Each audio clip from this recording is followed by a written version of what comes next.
Welcome back to சஹா டிகோட்ஸ். ஈரானில் போர் முடிஞ்சிருச்சு. அமெரிக்காவுக்கும் ஈரானுக்கும் ஒரு ஒப்பந்தம் ஏற்பட்டுருச்சு. 14 நாளைக்கு இந்த போரை நிப்பாட்டி வைக்கணும்னு அமெரிக்கா சொல்லியிருந்துச்சு. அமெரிக்காவுடைய பேச்சை கேட்டுக்கிட்டு ஈரானும் சரி ஓகே 14 நாளைக்கு நாங்கள் இந்த தாக்குதல் நடத்த மாட்டோம், ஹார்முஸ் நீரிணையை தொடர்ந்து வர்றோம் அப்படின்னு சொல்லியிருந்தாங்க நேற்று. திடீர்னு இந்த இஸ்ரேல் லெபனான் மீதான கடுமையான தாக்குதல் நடத்தியிருக்காங்க நேற்று. இதனால கடுப்பான ஈரான் மறுபடியும் ஹார்முஸ் நீரிணையை மூடிட்டு ஹார்முஸ் நீரிணையை கடந்து போற கப்பல்களுக்கு 18.25 கோடி ரூபாய் இந்திய மதிப்புல பணத்தை கட்டுனாதான் அந்த ஹார்முஸ் நீரிலிருந்து கப்பல்கள் கடக்க முடியும் அப்படின்ற மாதிரி ஒரு கட்டளையை விதிச்சிருக்காங்க. இதை கேட்ட அமெரிக்கா என்ன சொல்றாங்க அப்படின்னா, ஈரான் இஸ்ரேல் போர் மட்டும்தான் முடிஞ்சிருக்கு, இஸ்ரேல் லெபனான் மீதான தாக்குதலை தொடரும், அந்த போர் இன்னும் முடியல அப்படின்னு சொல்லியிருக்காரு யாரு, ட்ரம்ப். இதே தான் நெத்தன்யாவும் சொல்லியிருக்காரு. இப்போ இந்த லெபனான் ஈரான் மேல இஸ்ரேல் மேல தாக்குதல் நடத்துறதுக்கு முக்கிய காரணமே ஈரான் தான். ஹிஸ்புல்லா அமைப்பு இஸ்ரேலை கடுமையா தாக்குனாங்க ஈரான் மேல போர் தொடுத்ததுக்காக. இது ஒரு போர் நிப்பாட்டணும் அப்படின்னா மொத்தமா எல்லாத்தையும் நிப்பாட்டி இருந்தாதான் அது ஒரு போர் நிப்பாட்டுறதா ஆகும்.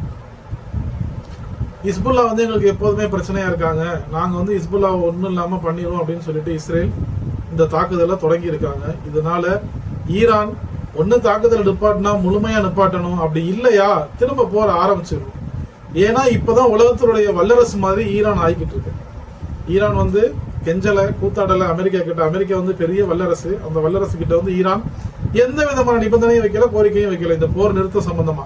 அமெரிக்கா அதிபர் ட்ரம்ப் தான் நாங்க போரை நிப்பாட்டணும், போரை நிறுத்திடலாம் ஈரான் கேட்கறாங்கன்னு சொல்லிக்கிட்டே இருந்தாரு. ஆனால் ஈரான் தரப்புல எந்த விதமான ஒரு கோரிக்கையும் நிபந்தனையும் அவங்க வைக்கல. அவங்களுடைய பிரச்சனை என்னன்னா, ஹார்முஸ் நீரிணையை திறக்கணும் அப்படின்னா அதுக்கு எங்களுக்கு வரி கட்டணும், பணம் கட்டணும்.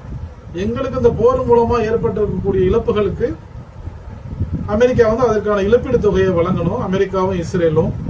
அப்புறம் என்ன சொல்றாங்க அப்படின்னா, இந்த அணுசக்தி அதை நாங்க தயாரிப்போம், அதுக்கு எங்களை யாரும் எதுவும் சொல்லக்கூடாது, அதை ஆதரிக்கணுங்கிற மாதிரி சொல்லியிருந்தாங்க.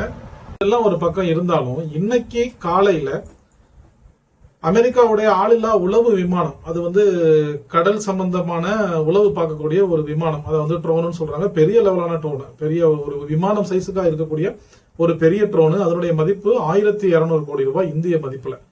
அத இந்த பேச்சுவார்த்தைகள் இந்த மாதிரி பிரச்சனைகள் ஓடிக்கிட்டு இருக்கும் போதே ஈரான் எல்லைக்குள்ள அந்த ட்ரோனை ஈரான் அடிச்சுட்டாங்க. இப்போ இதனால இந்த போர் இன்னும் ஒரு உச்சகட்டத்துக்கு வந்திருக்கு.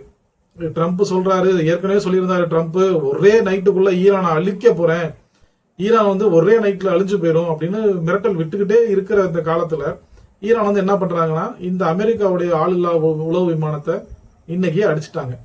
அடிச்சுட்டு இவங்க என்ன சொல்றாங்கன்னா, அதாவது அதிகாரப்பூர்வமா இவங்களும் சொல்லல, அமெரிக்காவும் அதிகாரப்பூர்வமா சொல்லல. ஏன்னா அமெரிக்காவுக்கு அசிங்கம், அவங்க அடிச்சுட்டாங்க அப்படின்னு சொன்னா அமெரிக்காவுக்கு அசிங்கம்.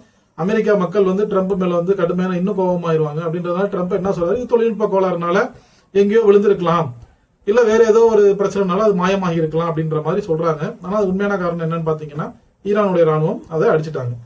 அதுதான் உண்மை. இப்போ ஏன் ஈரான் இவ்வளவு வலிமையா இருக்காங்க, திரும்பவும் அந்த போரை ஏன் ஆரம்பிக்கணும்னு நினைக்கிறாங்க? ஏன்னா ஒரு போரை ஆரம்பிச்சு நெருக்கி ஒரு 45 நாள் கிட்ட போய்கிட்டு இருக்கு.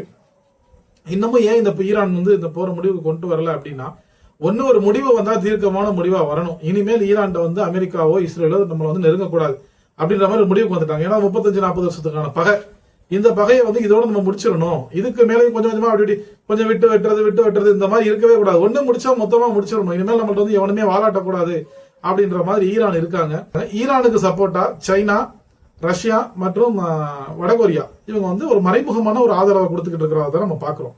ஏன்னா ஈரானால இல்லைன்னா இவ்வளவு நாளைக்கு அவங்களால தாக்கு பிடிக்க முடியாது, கொஞ்சம் கஷ்டம் தான். இவங்களுக்கு என்ன லாபம் அப்படின்னா, சைனாக்கு ஈரானுடைய எண்ணெய் தேவை. ஈரான் அவங்களுக்கு அப்போல இருந்தே சைனா ஈரான் சப்போர்ட் பண்றாங்க. ஈரான் அவங்க அதிகமா எண்ணெய் வாங்குறாங்க. சைனா கிட்ட எண்ணெய் கிடையாது, இருந்தாலும் கடுமையா எண்ணெய் வாங்குறாங்க. இப்போ சிங்கப்பூர், மலேசியா இந்த மாதிரி நிறைய நாடுகள்ல இப்பவுமே ஒர்க் ஃப்ரம் ஹோம், லாக்டவுன் மாதிரி தான் ஒர்க் ஃப்ரம் ஹோம்ல தான் இருக்கு. நிறைய இடத்துல பெட்ரோல் டீசல் பிரச்சனை இருக்கு, கேஸ் பிரச்சனை இருக்கு. நம்ம தமிழ்நாடு எடுத்துக்கிட்டோம், அந்த எலெக்ஷன்னால தெரியல. ஆனா நான் சென்னை போயிருந்தேன் ஒரு 4 நாளைக்கு முன்னாடி. அங்கெல்லாம் கடுமையான பிரச்சனைகள் இருக்கு. கேஸ், ஒரு கடைக்கு போனீங்க அப்படின்னா, ஒரு ஹோட்டலுக்கு காலையில போனீங்க அப்படின்னா, ஒன்னு இட்லி இருக்கு, இல்ல தோசை இருக்கு. இதுல வந்து சாப்பிட்றதுக்கு ஏதாவது ஒன்று தான் கொடுக்குறாங்க. கேட்டால் கேஸ் பிரச்சனைன்றாங்க. அது மாதிரி ஹோட்டலுக்கு போனீங்க அப்படின்னா 65 கிடையாது, பிரியாணி மட்டும்தான் இருக்கு. வேற எந்த விதமான சைட் டிஷ் எதுவுமே அவங்களுக்கு கேட்கல. இல்லை கேட்டால் கேஸ் பிரச்சனைன்றாங்க. சும்மா நம்ம காத்தடிப்போம்ல, மண்ணெண்ணெய் ஊற்றி காத்தடிச்சு அந்த காலத்தில் யூஸ் பண்ணுவோம் ஒரு அடுப்பு. அந்த அடுப்பு நாங்கள் தேடி அலைஞ்சோம் ஒரு வேலைக்காக. அதுவே அங்கே பயங்கர டிமாண்டாக இருக்கு. இண்டக்ஷன் ஸ்டவ்வை பொறுத்த வரைக்கும் அதுவும் வந்து நாங்கள் ஒரு கடையில் கேட்டோம் தாம்பரத்தில். இல்லை ஸ்டாக் இல்லை, சாயந்தரம் தான் வரும் அப்படின்ற மாதிரி சொன்னாங்க. ஒரு இடத்துல அந்த காத்தடிக்கிற அடுப்பு கேட்டால் 3000 ரூபா சொல்றாங்க. 800 900 உள்ள மதிப்புள்ள அடுப்பு 3000 ரூபாய்க்கு சென்னையில் விற்குது. இது இந்த எலெக்ஷன் டைம்னால எதுவுமே வெளியில வரல. இந்த எலெக்ஷன் நியூஸ் மட்டும் தான் வெளியில வந்துகிட்டு இருக்கு. இந்த போர் நீடிச்சா நமக்கும் பிரச்சனை தான், எல்லாத்துக்குமே, உலக நாடுகள் எல்லாத்துக்குமே ஒரு பிரச்சனை தான்.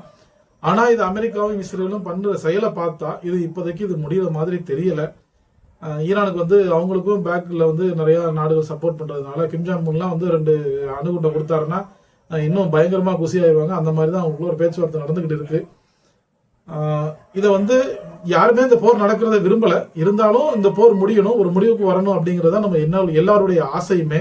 அது அமெரிக்காவும் இஸ்ரேலும் முடிப்பாங்களா அப்படிங்கிறது அவங்க கையில தான் இருக்கு. சரி, நேரத்தையே முடிஞ்சிருச்சு அப்படின்னு நம்ம எல்லாம் சந்தோஷப்பட்டு நிம்மதி பெருமிச்சு விட்ட நேரத்துல அடுத்த ஒரு 2 மணி நேரத்திலேயே வந்து இஸ்ரேல் வந்து தன்னுடைய நாதாரித்தனத்தை காட்ட ஆரம்பிச்சு லெபனான்ல அடிக்க ஆரம்பிச்சிருக்காங்க.